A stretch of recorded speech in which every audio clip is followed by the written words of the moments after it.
আমাকে যদি কেউ যদি বলে যে ইন্ডাস্ট্রির কোন জিনিসটা আপনি চেঞ্জ করতে চান, তখন আমি বলেছিলাম যে আমি ইন্ডাস্ট্রির সব নোংরা মানুষগুলিকে আমি এখান থেকে সরিয়ে ফেলতে চাই। ক্রিকেট যেহেতু ভালোবাসি, সো সবারই ফ্যান। এক একজন সাকিবকে নিয়ে বলছে যারা সাকিবের হেটার্স, যারা হচ্ছে রুবেল ভাইয়ের হেটার্স তারা রুবেল ভাইকে নিয়ে কথা বলছে, যারা হচ্ছে সাব্বির ভাইয়ের হেটার্স তারা সাব্বির ভাইকে নিয়ে ট্রোল করছে। তুমি যদি কখনো ভালো একটা মুভির অফার পাও, একটা ভালো ডিরেক্টর প্রোডিউসার আন্ডার একটা ব্যানারে ভালো একটা কাজ করবা, বাট নায়ক শর্ত দিয়ে দিয়েছে যে অ্যাক্ট্রেসকে, এরকম তো অনেক হয়েছে, ওইটা হচ্ছে অলরেডি হয়েছে, এগুলি নিয়ে আমি অনেক ইন্টারভিউ দিয়েছি। ইন্ডাস্ট্রি এবং ইন্ডাস্ট্রির বাইরে সুগার ড্যাডির সংখ্যা দুটাতেই অনেক বেশি। একটা ছেলের কোন জিনিস তোমাকে সবচেয়ে বেশি অ্যাট্রাক্ট করে? ভয়েস। আমার অপশনের মধ্যে ভয়েস ছিল না, যদিও আমার অপশনগুলো থেকে ও সরি বাবা, আচ্ছা মানে অপশন চুজ করতে হবে। I am sorry, I am sorry. Okay, no problem. আমার সাথে কেউ একজন মিসবিহেভ করেছিল, তার অফিসে ডেকে নিয়ে। হ্যাঁ, তার অফিসে ডেকে নিয়ে। এটা ছিল আমার সবচেয়ে বাজে অভিজ্ঞতা এবং কোনো মেয়ে এটা মেনে নিতে পারবে না। আমার মনে হয় যে তার নামে পুলিশ কেস করাটা মানে দরকার ছিল।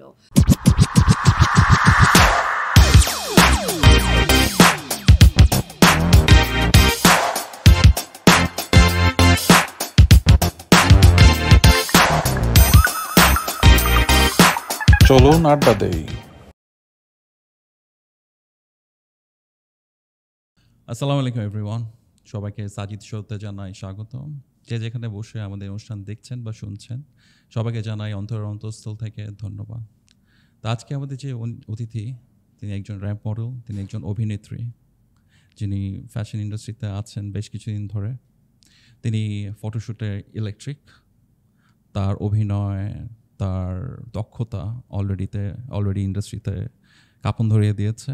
তিনি একজন ট্যালেন্টেড, তিনি একজন হার্ডওয়ার্কিং, তিনি একজন ফেমাস অভিনেত্রী, model, Irin Irani. Hello, how are you? I'm fine, thank you. How about you? Good, very good. Irene, Yeah. thank you for being in Sajid's show. Thank you, আপনাকেও। Thank you very much. As you already know, this is the first time I'm doing the podcast. This is my show. So I hope we can have a good chat together for a long time of period. Yeah, inshallah. Okay, let's talk about your childhood, how everything started. আসলে ছোটোবেলাটা আমার বেড়ে ওঠা হচ্ছে গাজীপুরে। আমি গাজীপুরে বেড়ে উঠেছি। আর শৈশবটা আমার গাজীপুরে কেটেছে। তারপর ঢাকাতে আছি অলমোস্ট 21 বছর ধরে ঢাকাতে সেটেল। পড়াশোনা গাজীপুরে? হ্যাঁ, আমার পড়াশোনা গাজীপুরেই করেছি। অ্যান্ড দেন হচ্ছে প্রাইমারি স্কুল, হাই স্কুল? হ্যাঁ, প্রাইমারি, হাই স্কুল আমার গাজীপুরে। কলেজও আমার গাজীপুরেই ছিল। আচ্ছা, তারপরে কলেজের পরে ইউনিভার্সিটি? ইউনিভার্সিটি আমার শেষ করা হয়নি। আচ্ছা আচ্ছা, এখনো রানিংয়ে আছেন। সো গাজীপুর থেকে ঢাকায় মুভ করেছেন কখন? গাজীপুর থেকে ঢাকায় মুভ করা হয়েছে, বাট খুব কম। নট লাইক দ্যাট যে রেগুলারলি যে ক্লাস করা বা এরকম কোনো কিছু না। আচ্ছা আচ্ছা, সো লাইক ঢাকায় আসা যাওয়া করতেন গাজীপুর থেকেই? হ্যাঁ। আচ্ছা, পরে একটা সময় ডিসিশন নিয়েছেন ফ্যাশন ইন্ডাস্ট্রিতে আসবেন? না, তখন তো আমি ঢাকাতেই থাকি। যখন আমি ফ্যাশন ইন্ডাস্ট্রিতে কাজ করি তখন তো আমি ঢাকাতেই থাকি। তখন আমি অলরেডি আমার মুভ করেছেন কোন ইয়ারে ঢাকাতে, like permanently for work? Permanently মানে আমরা তো ঢাকাতে সেটেল তো অলমোস্ট বললাম তো 21 বছর ধরে। 21 বছর? হ্যাঁ, 21 বছর ধরে ঢাকাতেই সেটেল। বাট আমার পড়াশোনাটা ওইখানে থেকে গাজীপুর থেকেই করা হয়েছে। আর এখানে এই সেক্টরটাতে আমি কাজ করছি হচ্ছে 19 থেকে। আচ্ছা আচ্ছা, 19 থেকে কাজ করছি। হ্যাঁ, 2019 থেকে। 2019 থেকে র্যাম্প দিয়ে আপনি স্টার্ট করেছেন? প্রথম ছিল আমার ফটোশুট, অ্যান্ড দেন হচ্ছে তারপর ছিল একটা ইন্টারন্যাশনাল র্যাম্প শো, সেখান থেকে আমার স্টার্টিং। অ্যান্ড দেন তারপর হচ্ছে টিভিসি করলাম একটা ন্যারো লাইট পেইন্টার, তখন থেকে ভিজুয়ালের কাজে স্টার্টিং। আচ্ছা আচ্ছা, how do you find this industry? কেমন লাগেছে আপনার যখন আপনি অ্যাজ এ ফ্রেশ স্টার্টার, যখন আপনি ডিসিশন নিয়েছেন যে ফ্যাশন ইন্ডাস্ট্রিতে আসবেন, কাজ করবেন? So your first thing was photo shoot? Yeah. Like how you decided? Like you'll be you'll be doing the photo shoot? এটা ছিল হচ্ছে আমার বিজনেস পারপাসে ফটোশ্যুট করা, বিকজ হচ্ছে আমি ইন্ডিয়া থেকে কিছু ড্রেস নিয়ে এসেছিলাম, সেটার ফটোশ্যুট করার জন্য আমি যখন দেখলাম যে আমার মডেলস পেমেন্ট দেন হচ্ছে আমার ফটোগ্রাফার ইচ অ্যান্ড এভরিথিং সব কিছু মিলিয়ে আমার পেমেন্ট অপশনটা খুব বেশি পড়ে যাচ্ছে, তখন আমার মনে হলো যে তাহলে আমার প্রফিট কয় টাকা হবে। তো দেন তখন আমি চিন্তা করলাম যে তাহলে আমি মডেল হয়ে দাঁড়িয়ে যাই আর ছবি ভালো না আসলে গলা কেটে ফেলে দেবো, জাস্ট গলা কেটে? আচ্ছা আচ্ছা। মানে ছবির গলা But কেটে। you're pretty, definitely. Yeah. Bangladesh is blessed to have a model like her. So তো তখন এরপরে pretty much like start ওখান থেকে। হ্যাঁ, তখন আমার ছবিগুলি ভালো এসছে এবং আমার যে ফটোগ্রাফার ছিল সেও বুঝে নিই যে এটা আমার ফার্স্ট টাইম আমার ক্যামেরার সামনে দাঁড়ানো ছিল। সো আমার ছবি যখন আমি ছবিগুলি মানে পাওয়ার আগেই ওনাদের হাউসেই যে যখন ছবিগুলি ছিল তখন দেখা যায় যে ফটোগ্রাফারদের হাউসে তো অনেকেই আসে স্টুডিওতে, দেন অনেক এক ক্লায়েন্ট এসে পছন্দ করলো আমার ছবি দেখে এবং আমাকে একটা ফটোশ্যুটের জন্য অফার করা হলো আমার যে মেকআপ আর্টিস্ট ছিল তার পারপাসে। Okay. সো আমার মেকআপ আর্টিস্ট আমাকে বলছিল যে ম্যাম আপনি এটা করেন পারবে না, তো আমি বললাম যে না আমি পারবো না, এত মানে হচ্ছে প্রমিনেন্ট মডেলদের সাথে আমি গিয়ে দাঁড়াবো, আমার এক্সপ্রেশনই আসবে না, আমি পারবো না এটা। তো ও আমাকে অনেক বেশি উৎসাহ দিয়েছে, বাট আমি তখন জিজ্ঞেস করলাম আচ্ছা ঠিক আছে মানে পেমেন্ট অপশন কি, আমি তো অ্যাকচুয়ালি কিছু জানি না, কিভাবে কি করবে। তখন বললো যে 7টা ড্রেস, 2টা শাড়ি, 5টা সালোয়ার কামিজ, 7টাতে পেমেন্ট দেবে হচ্ছে 5000। সো আমি বললাম যে ওকে বাট আমি কি করতে পারবো, বললো যে হ্যাঁ পারবেন। তো দেন আমি করে ফেললাম অ্যান্ড সেই এক মাসে আমার 16টা ফটোশ্যুট আসলো, 1 মাসেই দেন 16টা ফটোশ্যুট আমি ডান করলাম এবং প্রত্যেকটার পেমেন্টই এরকম 7, 6, 2টার পেমেন্ট শুধু 4K করেছিল আমার মনে আছে, মানে স্টার্টিং এর সময়।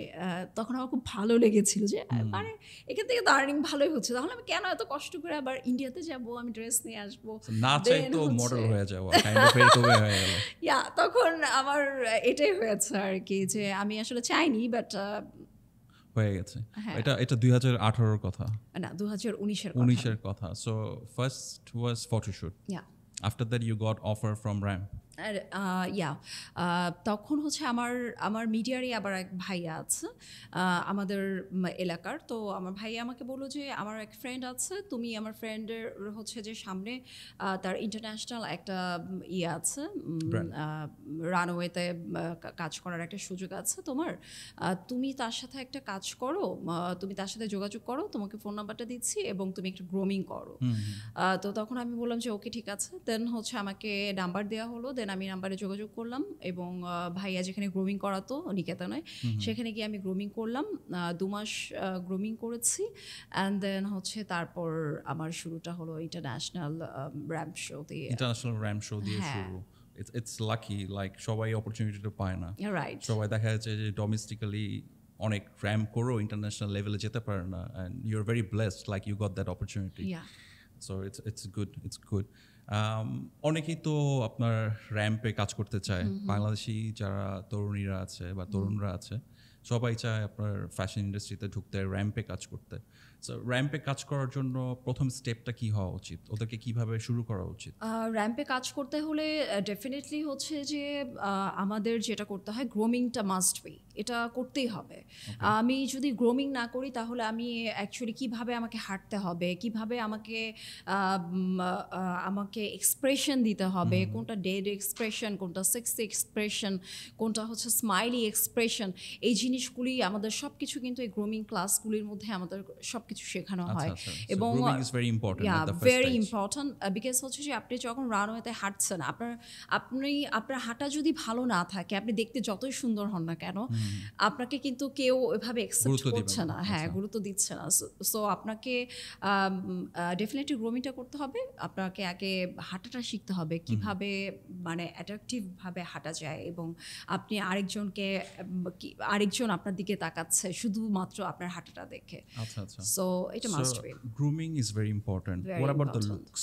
একটা মেয়ে যদি দেখতে বা একটা ছেলে দেখতে যদি খুব অর্ডিনারি হয়, সো ওর ক্ষেত্রে কি চান্সটা অনেক কমে যায়? না, চান্সটা অনেক কমে যায় না, তবে সুন্দর হলে গুরুত্বটা বেশি থাকে, একটা অপরচুনিটি ভালো ভালো পাওয়া যায় আর কি। আর তারপরও যদি হয় যে র্যান্ডমলিও যদি হয়, তারপরও যদি তার মধ্যে যদি ওই দক্ষতাটা থাকে যে আমি খুব ভালো হাঁটতে পারি, মানে দেখা যায় যে সে হাঁটছে রানওয়েতে, সবাই তার হাঁটাটাকেই তাকিয়ে আছে, আরে কি সুন্দরভাবে হাঁটছে, সো সেটা তো পসিবল। এখানে ফেসটা এতটা ম্যাটার করে না। So what about the height? একটা মেয়ের জন্য কতটুকু একটা আইডিয়াল হাইট হতে পারে?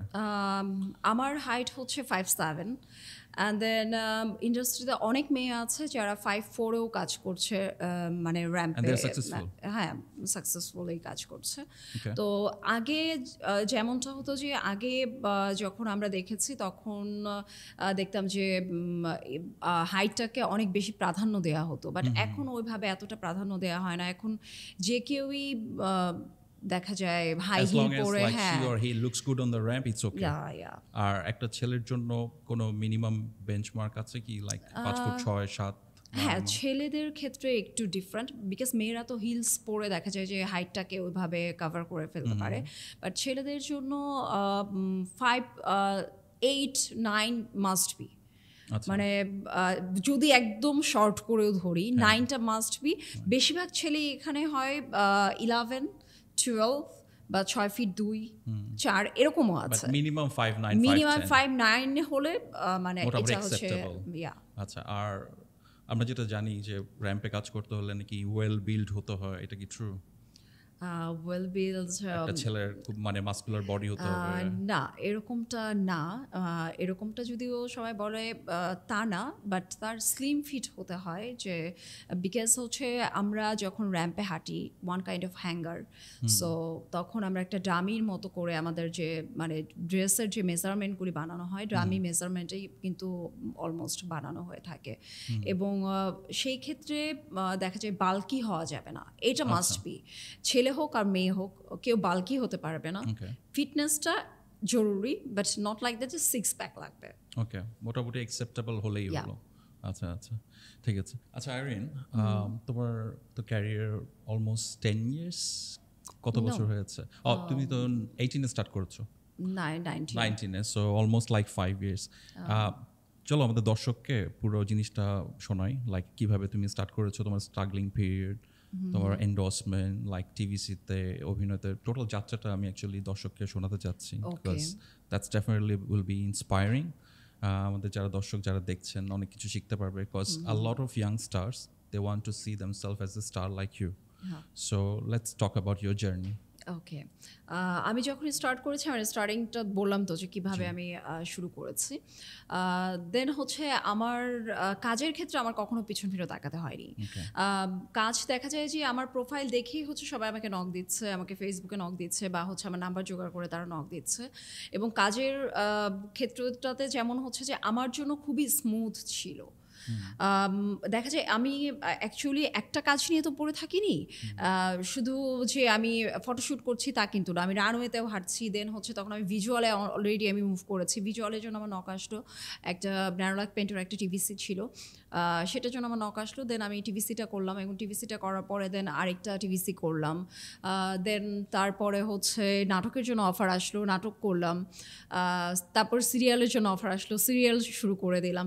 তো আমি প্রত্যেকটা সেক্টরেই কিন্তু আমি এভাবে কাজ স্টার্ট করে দিয়েছি, এবং মুভির জন্য অফার এসছে।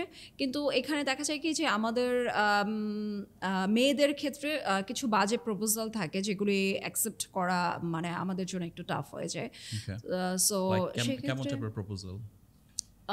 দেখা যায় যে গিভ এন্ড টেকের একটা ব্যাপার থাকে, এটাতে মিডিয়ার ভাষাতে যদি বলি তাহলে গিভ এন্ড টেক। ব্যাপারটা আমি একটু ক্লিয়ার করতে চাই। সো ফর এক্সাম্পল, কেউ একজন তোমাকে অ্যাজ এ স্টার হিসেবে ওর একটা প্রজেক্টে নিতে চায়, ঠিক আছে? সো তোমাকে যে ফার্স্টে প্রথম অফারটা দেয় যে তুমি আমার প্রপোজালে কাজ করবা, তোমাকে আমি ভালো একটা পারিশ্রমিক দিব, বাট তোমাকে আমার সাথে কিছু একটা করতে হবে।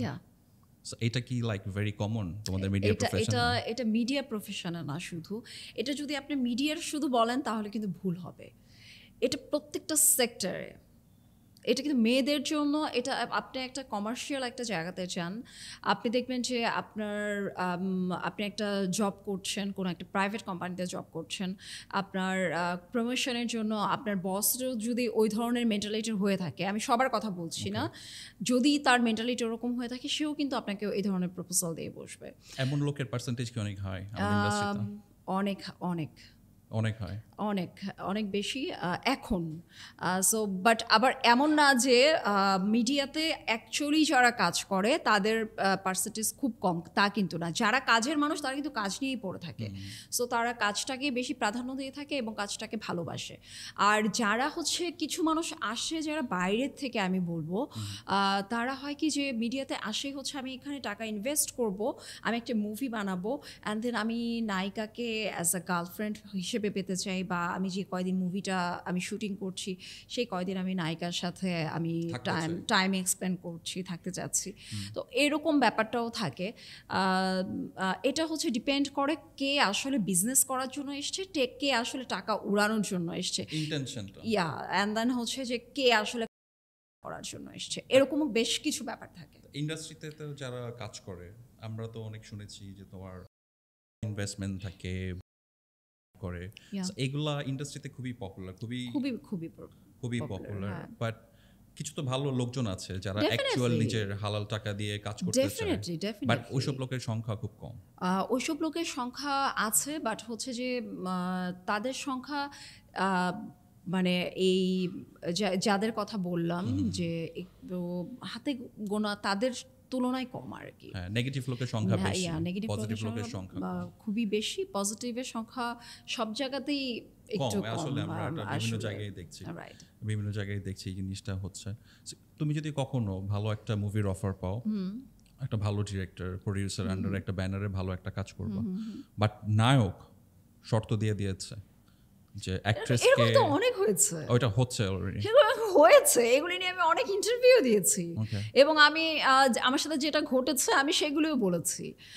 সো এটা এটা আমার কাছে নতুন কোনো কিছু না, এগুলি তো অহরহ অহরহ হয়ে আসছে এবং এখন পর্যন্ত হচ্ছে। বাট তোমার কি মনে হয় না ইন্ডাস্ট্রি চেঞ্জ হওয়া উচিত, ওটা ডেফিনেটলি আর প্রফেশনাল হওয়া উচিত? ডেফিনেটলি। আমি একটা ইন্টারভিউতে বলেছিলাম যে আমাকে যদি কেউ যদি বলে যে ইন্ডাস্ট্রির কোন জিনিসটা আপনি চেঞ্জ করতে চান, তখন আমি বলেছিলাম যে আমি ইন্ডাস্ট্রির সব নোংরা মানুষগুলিকে আমি এখান থেকে সরিয়ে ফেলতে চাই। মানে নোংরা মানুষ বলতে হচ্ছে যে যারা কাজের বিনিময়ে অন্য কিছু চায়, Give and take. Give and টেকের ব্যাপারটা, এই মানুষগুলিকে আমি সরিয়ে ফেলতে চাই আর কি, যদি কেউ আমাকে বলে না যে না, ডেফিনেটলি এটা চেঞ্জ হওয়া উচিত, বিকজ অনেক ভালো ফ্যামিলির, কারণ এটা আমাদের কাজের একটা জায়গা, এই জায়গাটা অলওয়েজ নিট অ্যান্ড ক্লিন থাকা দরকার। আমরা হয়তো বা হচ্ছে যে আমরা যে কাজ করি, অনেকেই বলে যে দেখবেন যে আপনার ইন্টারভিউটা আমি দিচ্ছি এবং ইন্টারভিউর নিচে দেখবেন যে ম্যাডাম আপনার যে আপনার প্রোফাইল ঘুরে তো দেখলাম আপনি তো যে সমস্ত ড্রেস আপনি ছবি আপলোড করেন এই সেই, তো আপনাকে কেন বাজে অফার দিবে না?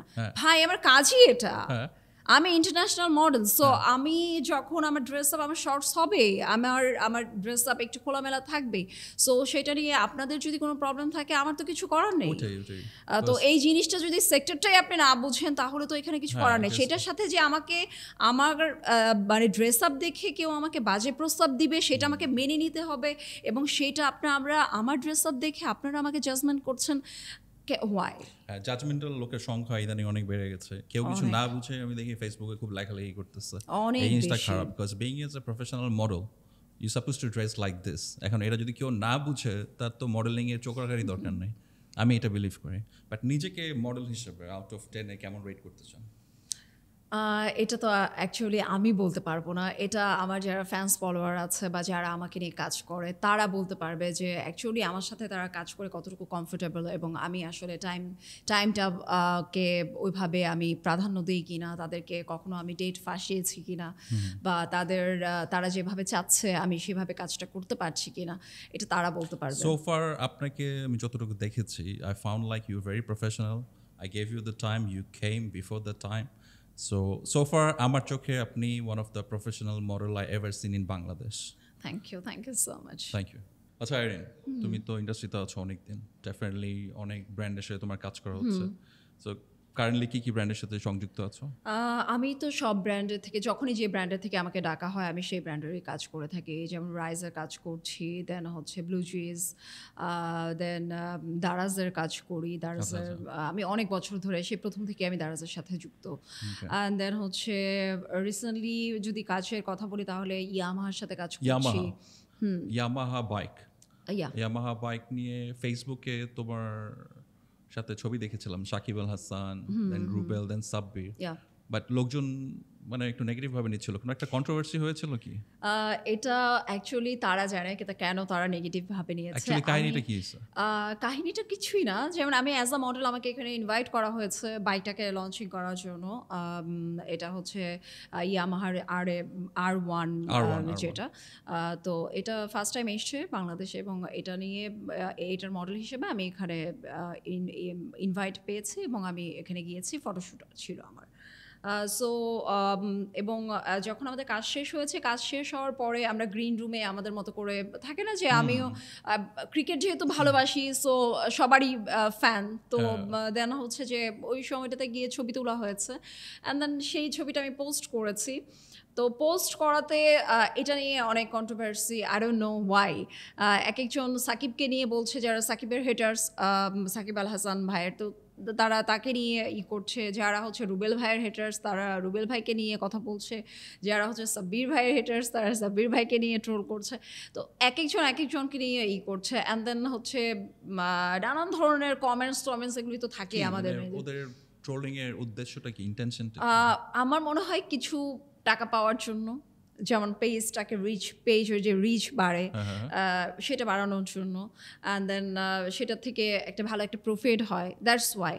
এখানে তো আসলে কন্ট্রোভার্সির কোনো কিছু নেই। আপনি আমার ফেসবুক ঘাটলেই কিন্তু সবাই দেখতে পারবে যে আমি যে ছবিগুলি তুলেছি এবং ছবিগুলি যে ইয়ামাহার যে ছবিগুলি ছিল জাস্ট সেলফি, নাথিং এলস। সেলফিও না ঠিক, মানে আমার ছবি তুলতেই পারো। Yeah right. অ্যান্ড দেন আমি দাঁড়িয়েছি, আমাকে মানে আমার ফোন দিয়ে ছবিগুলি তোলা, আমাকে ছবি তুলে দিয়েছেন।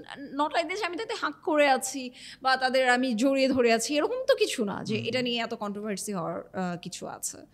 সো মানুষজন হয় কি ছোটো ছোটো জিনিসগুলোকে এত বড় ইস্যু বানিয়ে ফেলে, এত বেশি নোংরামি করে ফেলে। এখন সবার এটাই হচ্ছে ইন্টেনশনই হচ্ছে কি নোংরামি করলে মানুষ নেগেটিভ জিনিসগুলিকে ক্যাচ করে বেশি। সো দেখা যায় যে ক্যাপশনগুলিও খুব নেগেটিভভাবে দেয়। দ্যাটস ওয়াই মানুষের এখন আমাদের মেন্টালিটিটা হয়েছে যে আমরা পজিটিভলি চিন্তাভাবনা না করে আমরা নেগেটিভলি চিন্তাভাবনা করি। দ্যাটস ওয়াই নেগেটিভ জিনিসগুলির মানে ভাইবটাও বেশি এবং নেগেটিভ জিনিসগুলিতে রেসপন্সও বেশি পাওয়া। আচ্ছা আইরিন, তুমি যে ইয়ামার শ্যুটটা করেছো, তুমি তো 3 জন ক্রিকেটারের সাথে শ্যুট করেছো, সাকিব, রুবেল এবং সাব্বির। কেমন তোমার এক্সপিরিয়েন্সটা কেমন ছিল?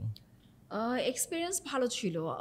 আমি যে ওনাদের সাথে শ্যুট করেছি নট লাইক দ্যাট, আমি তো শুধু বাইকের শ্যুট করেছি, মানে যে বাইকটা ছিল সেই বাইকের ওইখানে আমি মানে সলো শ্যুট করেছি।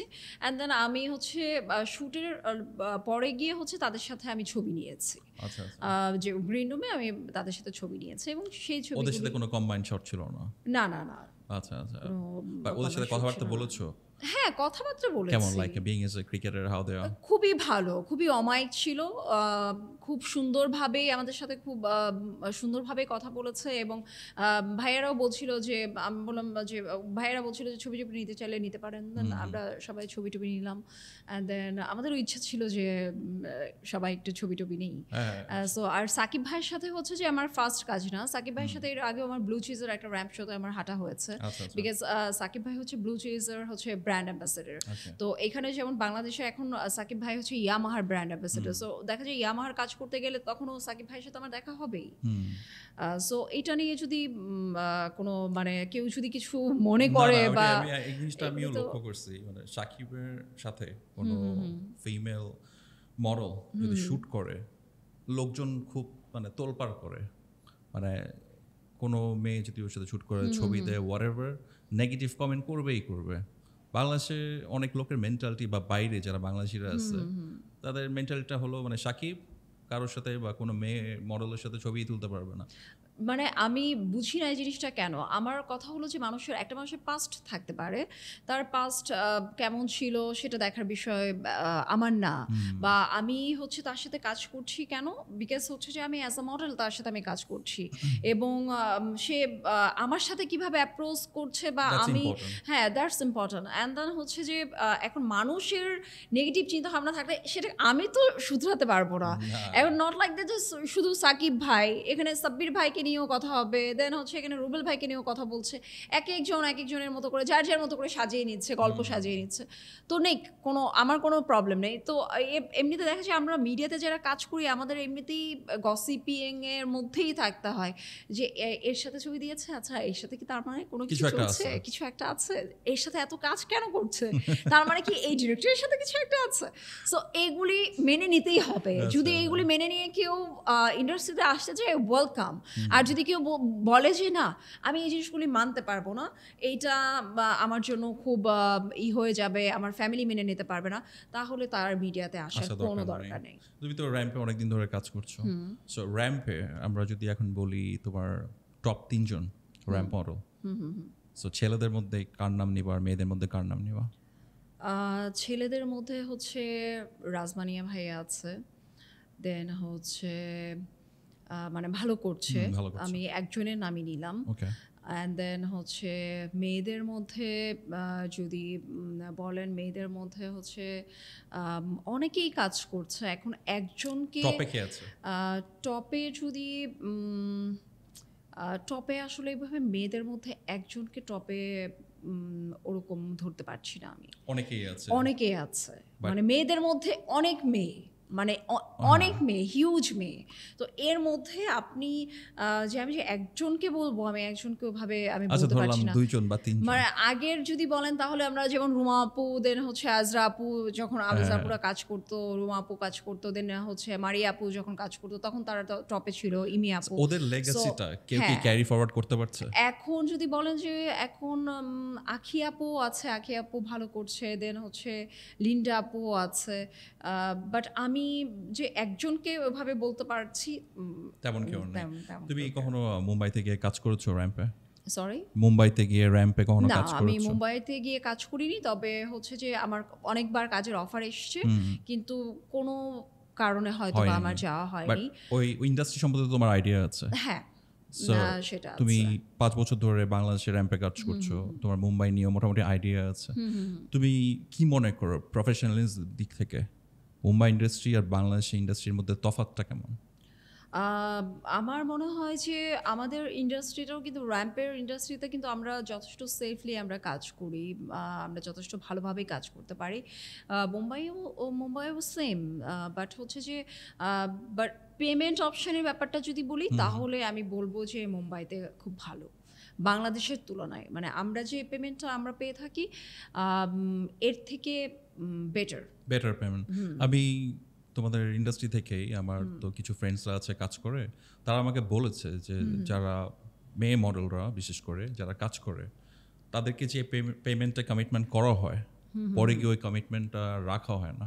সো ধরো ফর এক্সাম্পল তোমাদের সাথে 1 লাখ টাকার কমিটমেন্ট হলো, পরে গিয়ে যখন পেমেন্টটা পাঠাবে তখন দেখলো যে 60,000 বা 50,000 দিল। এটা কি ট্রু?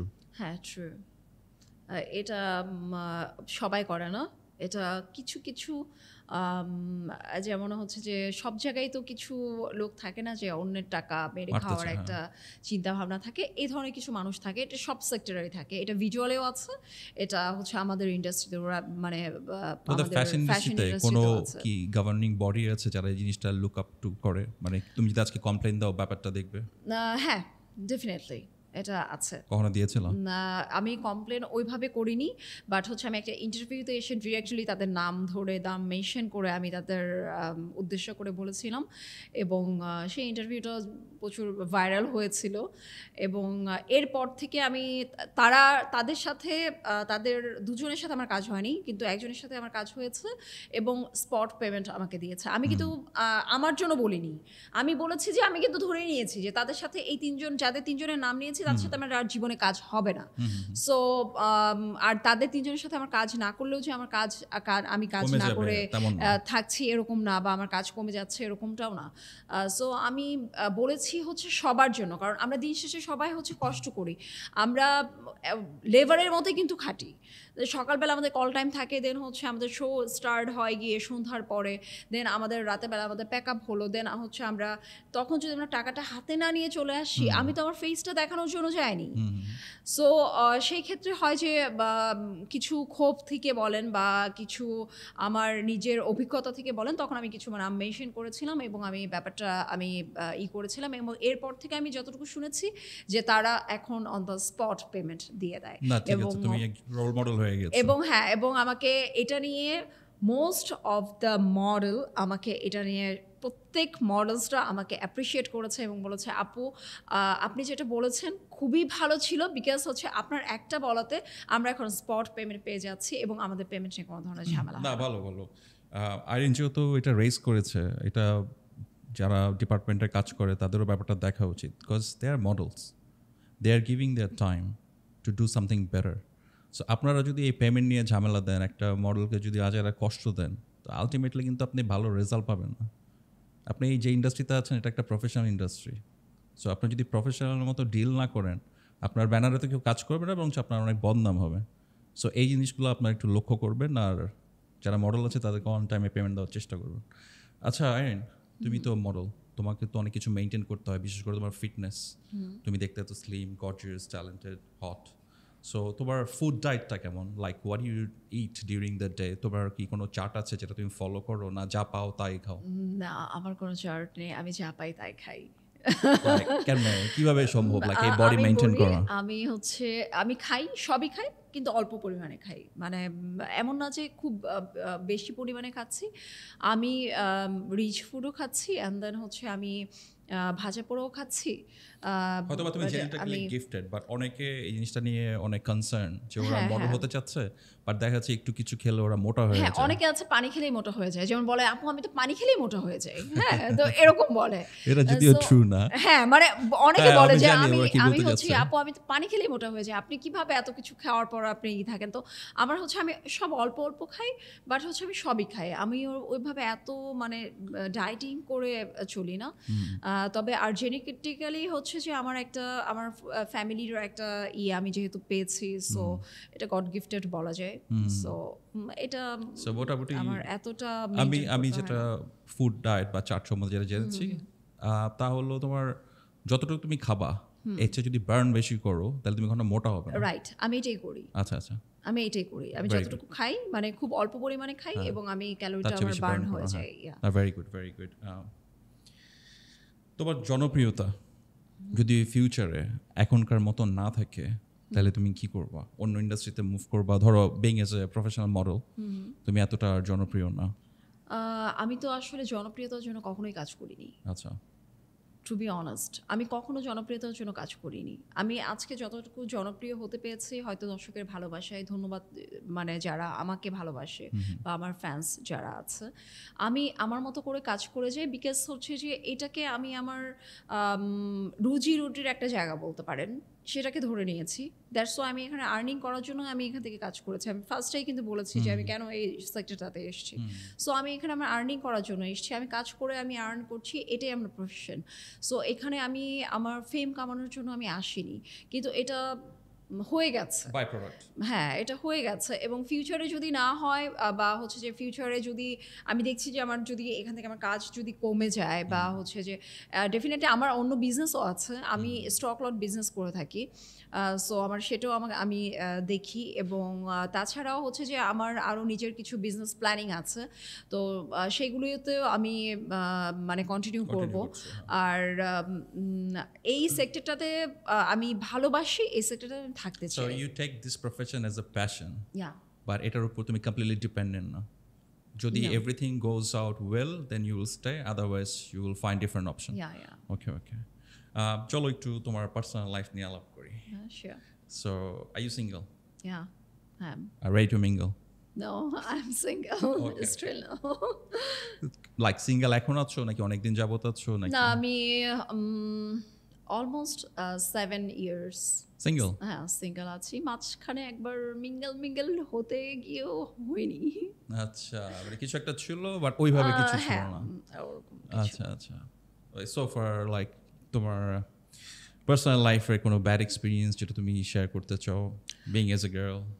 পার্সোনাল লাইফের তো অনেক ব্যাড এক্সপিরিয়েন্স তো মানুষের জাস্ট অনেক তোমাকে ধরনের মোর থাকে। স্পেসিফাই করে দেই, তুমি তো এই লাইনে আছো, তোমার প্রায় সময় ছেলেদের সাথে দেখা হয়, হ্যাং আউট করা হয়, ঘোরাফেরা করা হয়, সো এরকম তোমার কাছে অনেক অফার আসে যে ঠিক আছে let's hang out together and then it gets very intimate?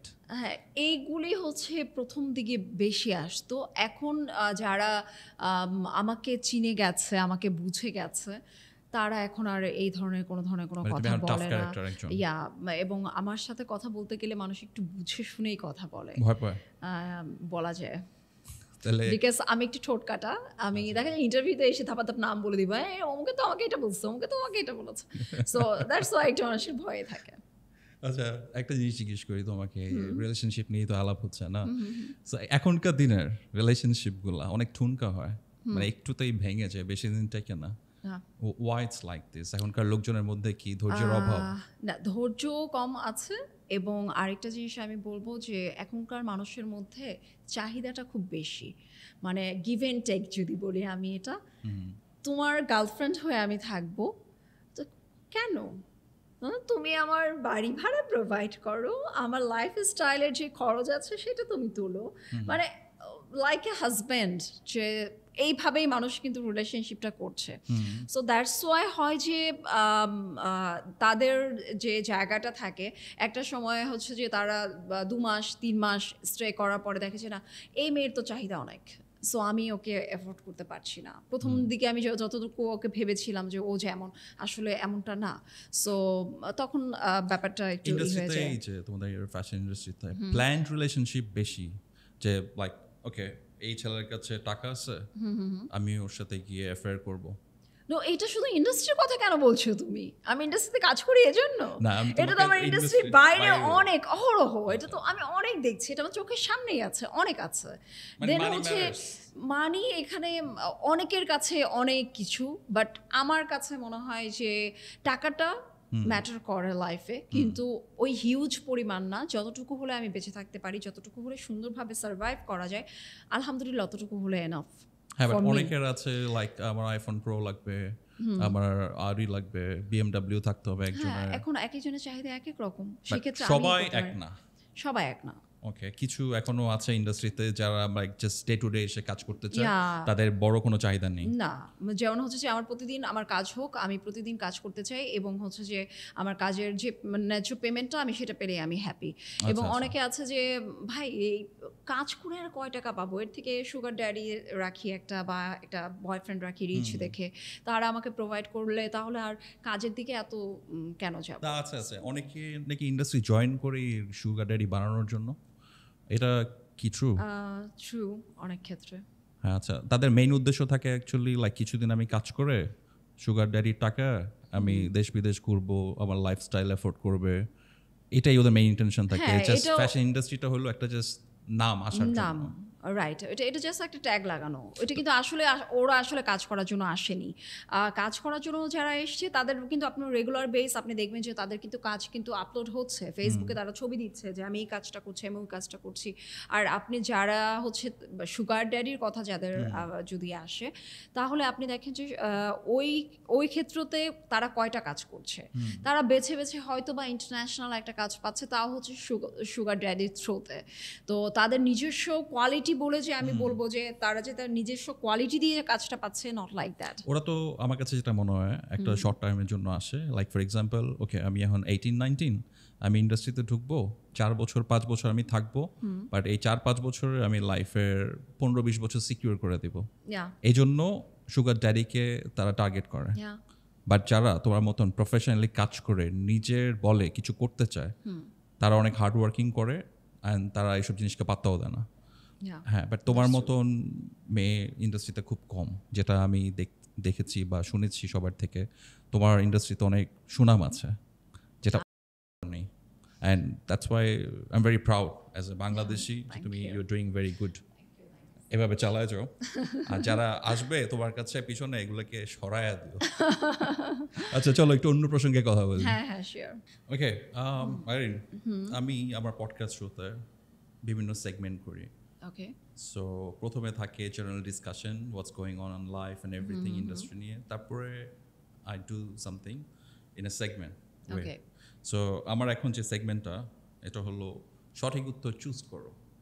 আমরা যেমন ক্লাস 9-10-এ যখন এসএসসি পরীক্ষা দিয়েছিলাম, সঠিক উত্তর চুজ করো, কাইন্ড অফ ওরকমই, মানে স্কুলের বিদ্যা কাজে লাগানোর সময় পাইনি, তো Okay. এখন লাগাইতেছি।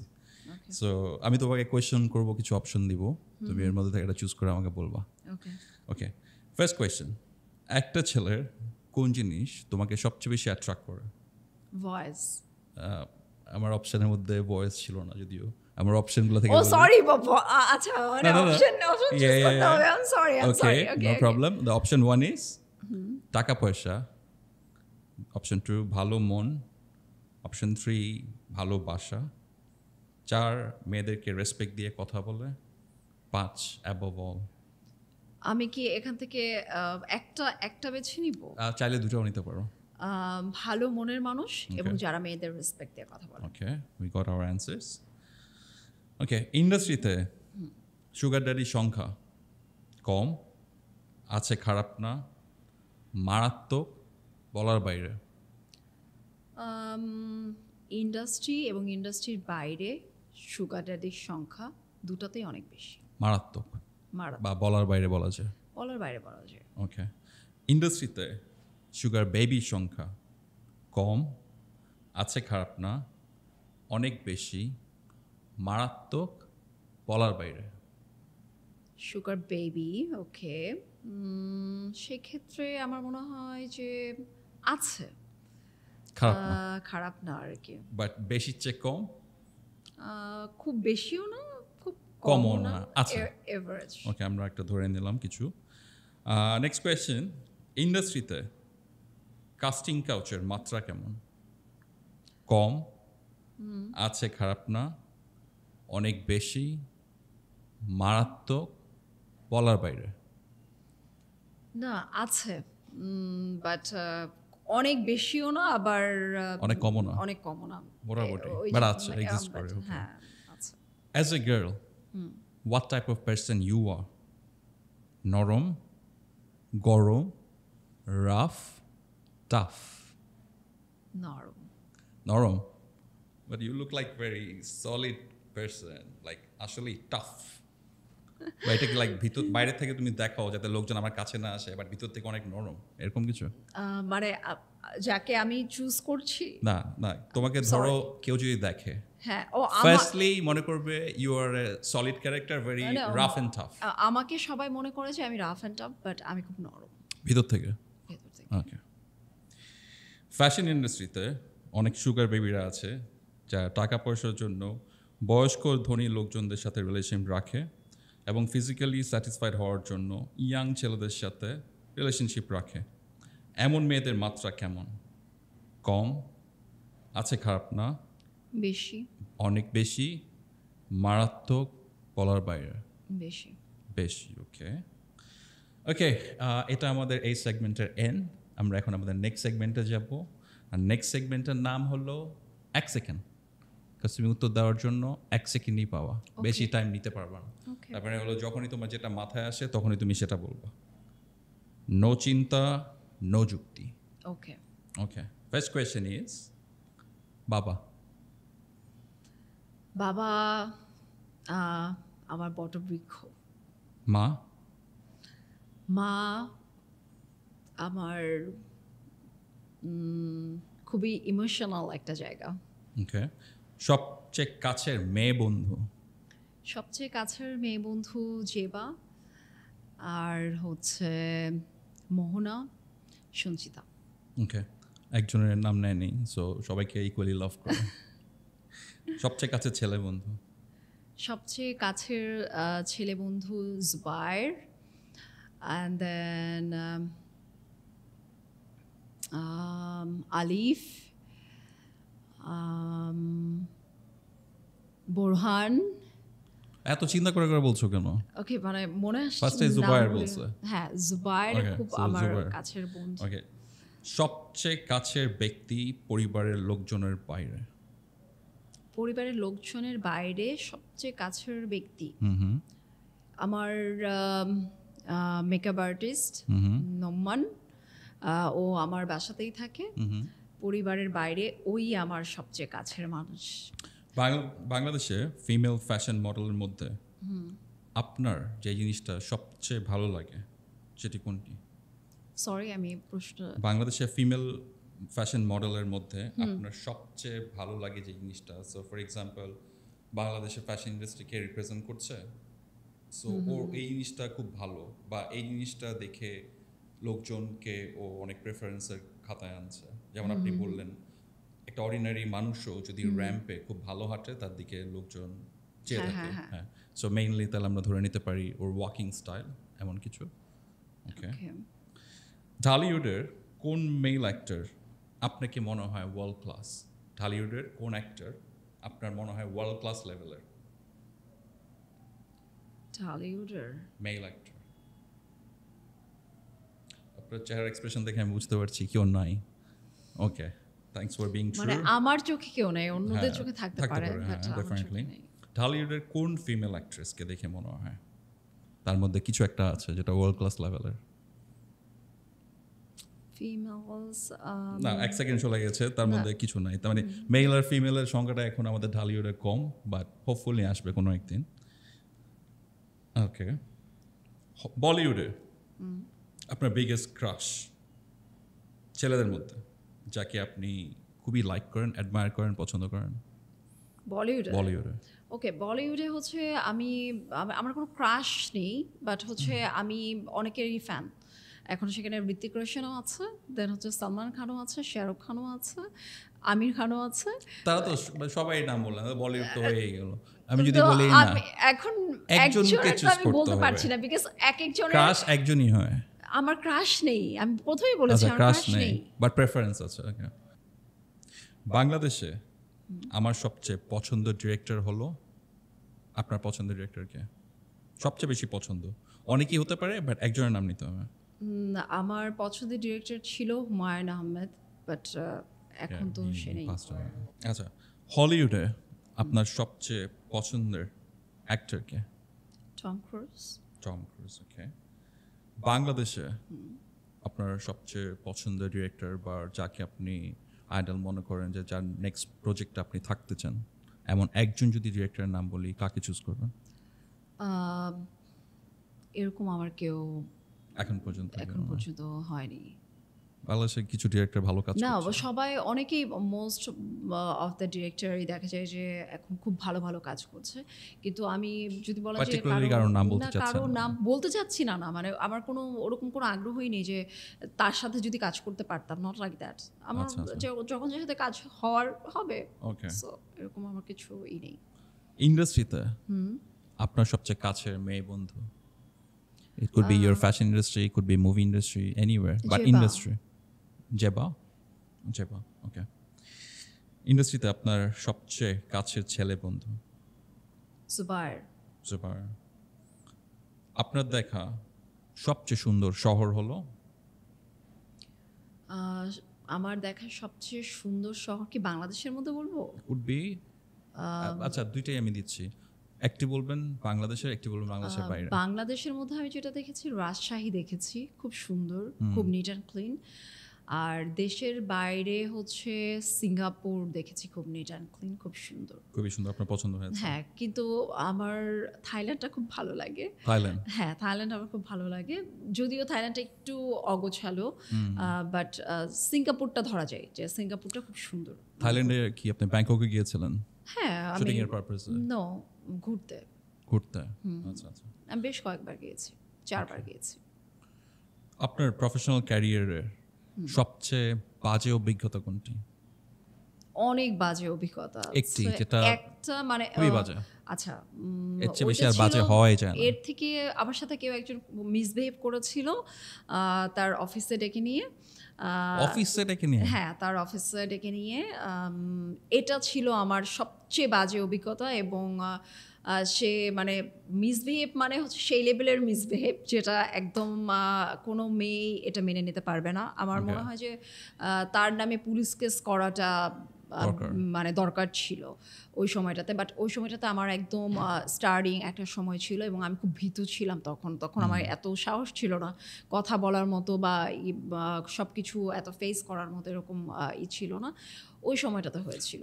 বাংলাদেশের অনেক লোকের মধ্যে কি টেন্ডেন্সিটা আছে যারা ফ্যাশন ইন্ডাস্ট্রিতে কাজ করে মেয়েদেরকে অনেক ইজি মনে করে, লাইট মনে করে, Yeah. যে ও তো মডেল, যা বলবো তাই করবে। সবাই মনে করে এটা এটা এটা আমি বলবো যে মডেল মানে হচ্ছে তারা মনে করে খুবই সস্তা, টাকা দাও মানে হচ্ছে মডেলকে পাওয়া যাবে। তুমি এই কাকে চাচ্ছ, কোন মডেলকে যাচ্ছ, এই মডেল, ওকে ঠিক আছে ভাই টাকা দেন, এই মডেল আমি ব্যবস্থা করে দিচ্ছি।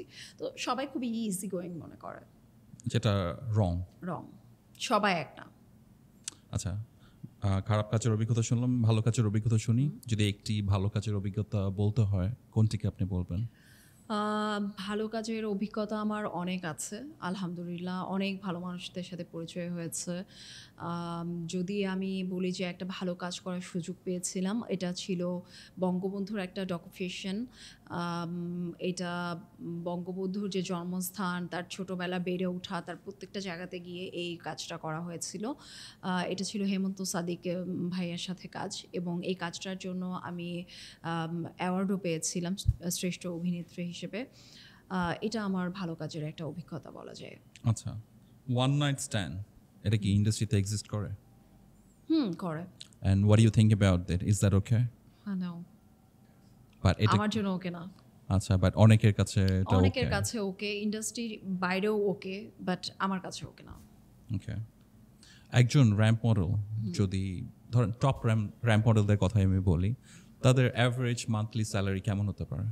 মান্থলি কোনো স্যালারি বেস আমরা কাজ করি না। আমরা হচ্ছে যেমন আপনি আমাকে আপনার ব্র্যান্ডের জন্য আপনি আমাকে হায়ার করে নিচ্ছেন যে আপু আমাদের এই 5টা ড্রেসে হচ্ছে আমাদের পেমেন্ট হচ্ছে 30K বা হচ্ছে 20K। তো এরকম করে আসলে যার ফেস ভ্যালুটা যেমন, যাকে আসলে যার ভালো লাগে, যে ব্র্যান্ড যাকে প্রেফার করে, তো এরকম হয়। তো সো সেই ক্ষেত্রে দেখা যায় যে মান্থলি যারা ভালো একটা জায়গা করে নিয়েছে তাদের যথেষ্ট ভালো ইনকাম আছে। ওকে ওকে, বাংলাদেশে তো অনেক ফ্যাশন শো হয়। So if I ask you which one is the biggest fashion show in Bangladesh, which one you will tell? বাংলাদেশের বিগেস্ট যেটা হয় সেটা হচ্ছে khadi festival, khadi khadi festival. International festival. এটাতে আমি কাজ করেছিলাম। অ্যান্ড দেন স্ট্রেসমি ফ্যাশন উইক যেটা, এটাতেও আমি কাজ করেছি, আমার কাজ করার মতো সুযোগ হয়েছে। এরকম অনেক আছে। আচ্ছা আচ্ছা, নেক্সট কোয়েশ্চেন হলো, তোমার মধ্যে কিছু একটা আছে যে জিনিসটা তোমাকে সব অন্যান্য মডেলদের চেয়ে আলাদা করে, ওই জিনিসটা বা ওই এক্স ফ্যাক্টর কোনটি? অন্যান্য সবার থেকে আমাকে আলাদা করে হচ্ছে আমার কথা বলার মধ্যে একটা বোল্ডনেস আছে। আমি কাউকে ভয় পাই না, আমি কাউকে তোয়াক্কা করি না। আমি কে আমাকে কি বলবে না বলবে, আমার পরবর্তী স্টেপ কি হবে, আমি এগুলো কোনো কিছু ভয় পাই না। আমি অকপটে আমি সব কথা বলে দিতে পারি, এটা আমার মধ্যে আছে। Fearless. যেটা অন্য মডেলদের মেবি হয়তো বা নেই, তারা হ্যাঁ, আমি সাহস এটা পায় না। দেখেছি যে অনেকে চিন্তা ভাবনা করে কথা বলে, Yeah. অনেক ফিল্টারিং করে কথা বলে, বাট তোমার মধ্যে কোনো ফিল্টার নেই। না, আমি তো ফিল্টার করে কথা বলতে পারি না, সরি। ভেরি গুড, এটা রাখা উচিত, এটা লাস্ট পর্যন্ত রেখো, ইনশাল্লাহ অনেক উপরে যাবা। হ্যাঁ ইনশাআল্লাহ। ওকে, কোন মুভিতে যদি তোমাকে অনেক ভালো একটা পারিশ্রমিক দেয় আর ওটার মধ্যে কিছু অন্তরঙ্গ দৃশ্য থাকে which is very close, intimate with the hero অথবা অ্যাক্টর, সো তুমি কি করবা? ওইটা হচ্ছে ডিপেন্ড করে কতটুকু ইন্টিমেট হতে হবে। এরকম আমার অনেক এসছে, কলকাতা থেকে আমার মুভির অফার এসছে। এর আগে আমি তেলেগু থেকেও আমি মুভির অফার পেয়েছি, কিন্তু সব কিছু মিলে কলকাতার মুভিগুলির মধ্যে একটু জানেন যে একটু কিসিং সিন থাকে, যেগুলিতে আমি কমফোর্টেবল না। Normal kissing scene, is that okay for you? না, আমার জন্য ওকে না। লাইক তুমি কোনো অন্তরঙ্গ দৃশ্য করতে চাও না? অন্তরঙ্গ দৃশ্য আমি করতে পারবো, কিন্তু হচ্ছে যে কিসিং সিন টাইপের দৃশ্য আমি করতে পারবো না। হয়তো ক্লোজ হওয়া বা হচ্ছে যে অনেক কিছুতে অনেক কিছু বোঝানো, অতটুকু করতে That's পারি। okay, but not that's too okay for me, physical. But physically involve হওয়া মানে যে lip to lip kiss, like that. আচ্ছা, তুমি এই জিনিসটাকে হেট করো, তুমি এটা করতে চাও না। ওকে, আবার এখন যে নেক্সট সেগমেন্টটা, এই সেগমেন্টের নাম হলো আমার চোখে দেখা। সো আমি আইরিনকে ইন্ডাস্ট্রিতে যারা কাজ করে তাদের কিছু নাম বলবো, আইরিনের অভিমুক্তি প্রকাশ করবে। আমার ফার্স্ট নাম হলো the viral Khan, Zayed Khan.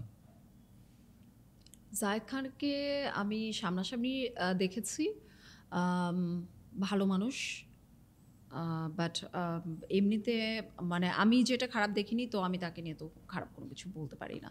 But সে তোমার এখন কি যেটা মনে হয় ওর ভাইরাল হওয়ার পিছনের মেইন রিজনটা কি? বিকজ হচ্ছে সে ওর রিজনটা তো আসলে সবারই জানা। সে এখন মানে ও তোমার কি মনে হয় না ও একটু বেশি শো অফ করতে পছন্দ করে? হ্যাঁ, ডেফিনেটলি। আমার রোলেক্স এই রোলেক্স। হ্যাঁ, কিন্তু আমি যখন তাকে সামনাসামনি দেখেছিলাম, আমি তখন তো ওরকম কোনো কিছু দেখিনি। তো আমার চোখে দেখা বলেছেন যেহেতু, সো আমি চোখে যখন দেখেছি তখন তো তার খারাপ কোনো কিছু দেখিনি। আচ্ছা, তো তখন এখন তো আমি এটা নিয়ে আমি খারাপ কিছু বলতে ও পারছি না। আমার যেটা মনে হচ্ছে ও বাংলাদেশ মিডিয়া কিভাবে ওয়ার্ক করে এটা অনেকদিন পরে বুঝছে, দীর্ঘ সময় কাজ করার পরে। হ্যাঁ, বিকজ ও জানে লোকজন খাবে জানে যে লোকজন হচ্ছে নেগেটিভ জিনিসটাই নেগেটিভ খায়। জিনিসটাই বেশি So, খাবে। So, এতদিন পরে গিয়ে ও বুঝছে যেটাকে ও ভরপুর ইস্তেমাল করতেছে। সো ওই জন্য রোলেক্স বলো, ওর অন্যান্য মুভমেন্ট বলো, ওই ডিগবাজি বলো, এগুলো দিয়ে সোশ্যাল মিডিয়া বিজি রাখতেছে। বাট এরপরে কি, ওর যখন এগুলো দেওয়া শেষ হয়ে যাবে ওর মধ্যে কি বেরোবে? ওর মধ্যে থেকে তো অনেক কিছুই বের হচ্ছে। কেন ওকে নগদ থেকে ডাকছে না? ওকে অন্য অন্য কাজের থেকে ডাকছে না? But এগুলো তো প্রত্যেকের সবগুলো কাজের থেকে নগদ থেকে এখন যখন ডাকছে কাজ করানোর জন্য, যখন আপনারা যখন ডাকছেন, আপনারা অন্য অন্য ব্র্যান্ড থেকে যখন তাকে ডাকছে কাজের জন্য, দেন হচ্ছে সে তার যে ডিগবাজি যেটা নিয়ে আপনারা খুব হাসাহাসি করেছেন, বা আমরা হাসাহাসি করেছি, আমরা ট্রোল করছি বা এই করছি। আমার কাছে যেটা মনে হয় বিদ্যা বালার একটা কথা, এন্টারটেনমেন্ট, হ্যাঁ, এটাকে বাংলাদেশে সবচেয়ে বেশি কাজে লাগাইছে জায়েদ খান। কজ ও এন্টারটেনমেন্ট দিতে পছন্দ করে আর বারবার দিয়েছে সেই ডিগবাজি আর তো তার ডিগবাজির জন্য এক্সট্রা 50,000 টাকা তাকে এক্সট্রা দিতে হয়। এটা কি অনেক টাফ? তুমি কোনো ট্রাই করে দেখছো? কি ডিগবাজি? ডিগবাজি না, ছোটবেলায় দিয়েছি। ডিম ভাজি? ডিগবাজি, মানে ডিগবাজি তো ও দিচ্ছে, আমরা তো ডিম ভাজি করতে জানি। হ্যাঁ। হ্যাঁ, সো আমাদের উচিত ডিম ভাজি থেকে ডিগবাজিতে সুইচ করে ওর মতন ট্রাই করা, মেবি আমরাও বেটার কাজ পাবো। আচ্ছা, এটা এখন ওর ক্লিক করেছে দেখে যে আমাদের ক্লিক করবে এমন তো না। আমি ডাউট করি ওর এসব শেষ হয়ে গেল কি দিয়ে মার্কেট ধরে রাখবে। ওর নতুন কিছু চিন্তা করা উচিত। ওকে, আমাদের নেক্সট নাম আরিফিন শুভ। আরফিন শুভ ভাইয়ের সাথে আমার একটা কাজ হয়েছে, রবির একটা ডিভিসি ছিল। আমি তাকে যতটুকু দেখেছি, ভালো মানুষ, যতটুকু কথা হয়েছে, হাই Professional. হ্যালো হয়েছে, প্রফেশনাল। অ্যান্ড দেন তার মতো করে সে বসে থাকে, কোনো প্যারা দিতে দেখিনি। ওকে, সো অনন্ত জলিল। অনন্ত জলিল ভাইয়ের সাথে আমার কোনো কাজ হয়নি, বা হচ্ছে আমি তাকে সরাসরি আমি কখনো তাকে As an দেখিনি। actor, what do you think about him? As a actor আমি তাকে বলবো যে অ্যাজ আ অ্যাক্টর সে ভালো না, তবে সে অ্যাজ আ বিজনেসম্যান খুবই ভালো খুবই একজন ভালো। বিজনেস, চঞ্চল চৌধুরী। ভালো actor, okay, Mosharraf Karim. Good actor, Nisho? Definitely. Arfin Nisho দেখেছি আমি, সো তার অভিনয় সে এখন ভালো করছে। অ্যান্ড দেন যখন আমি দেখেছি তখন যখন কথাও হয়েছে তখন ভালোই দেখেছি, আমি কোনো খারাপ কিছু দেখিনি। অপূর্ব? অপূর্ব ভাইও সেম, ওর সাথে কোনো কাজ করা হয়েছে? হ্যাঁ কাজ করা হয়েছে, খুবই কোঅপারেটিভ ছিল। নাটকের ও টিভিসি? একটা নাটকের, এটা হচ্ছে এক্সচেঞ্জ একটা নাটকের, আমার অল্প একটু সিকোয়েন্স ছিল। শাহরিয়ার নাজিম জয় যে কন্ট্রোভার্সিয়াল কোয়েশ্চেন করতে পছন্দ করে, ওনাকে শুধু আমি ওনার ওই কন্ট্রোভার্সিয়াল কোশ্চেনের ওইখানেই আমি দেখেছি, ওনার সাথে আমি সামনাসামনি ওনার সাথে কখনো কথা হয়নি বা দেখা হয়নি।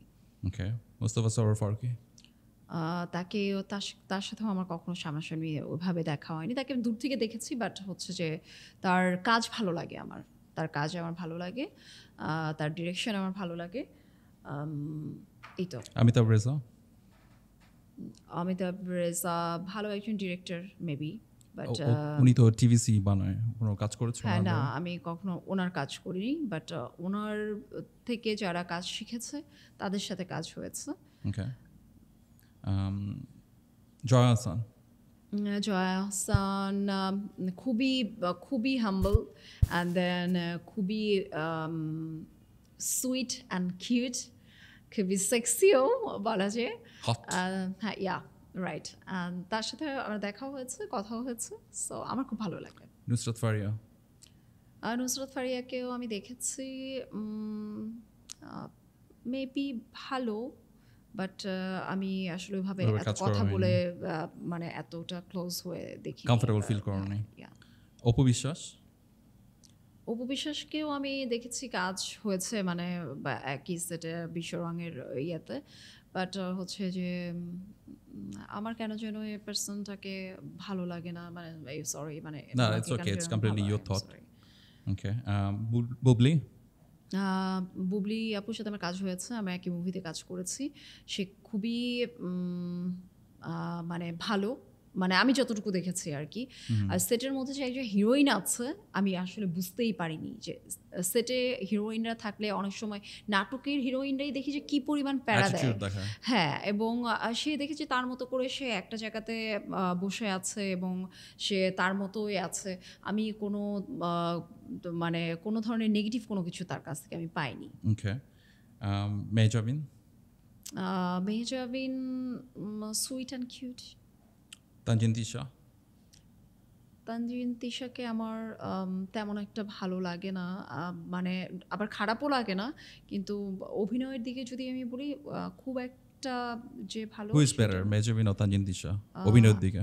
আমার মেহজাবিনকে বেশি ভালো আচ্ছা লাগে। আরেকটা নাম ঢুকাই, তাসনিয়া ফারিন তাসনিয়া ফারিনও ভালো। বেটার ওকে ওকে আমাদের নেক্সট সেগমেন্টে আমরা যাব। নেক্সট সেগমেন্টের নাম হলো র্যান্ডম কোয়েশ্চেন। কিছু কোয়েশ্চেন আছে যেগুলা পাবলিক ডিমান্ড, ওগুলা আমি ওনাকে জিজ্ঞেস করবো আর ওনার অ্যান্সারটা নিব।